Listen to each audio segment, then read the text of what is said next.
আসসালামু আলাইকুম সবাইকে। কেমন আছেন সবাই? বাজারে এখন ফুলকপি পাওয়া গেলেও ফুলকপি খেতে কিন্তু এখন খুব বেশি মজা লাগে না।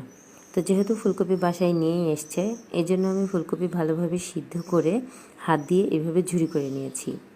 এরপর সারা রাত ভিজিয়ে রাখা মুসুরের ডাউল ভালোভাবে শিলপাটায় বেটে নিয়েছি, সাথে কিছু কাঁচামরিচও বেটে নিয়েছি।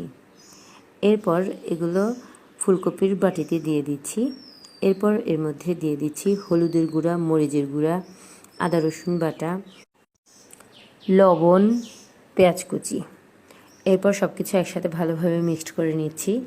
ভালোভাবে মিক্সড করা হয়ে গেলে চুলায় একটা কড়াই বসিয়ে কড়াইয়ে তেল দিয়ে তেলটা ভালোভাবে গরম করে নিয়ে এইভাবে বড়ার মতো করে শেপ করে দিয়ে দিচ্ছি। এবার মাঝারি আঁচে ভালোভাবে উল্টে পাল্টে ব্রাউন কালার করে ভেজে নেব। মুচমুচে আর ব্রাউন কালার হয়ে আসলেই নামিয়ে নিচ্ছি। এগুলো এমনিতেও খেতে অনেক বেশি মজা লাগে। এছাড়া বাচ্চাদের টিফিনেও দিতে পারেন, আবার ভাত দিয়েও খেতে পারেন। আল্লাহ হাফিজ।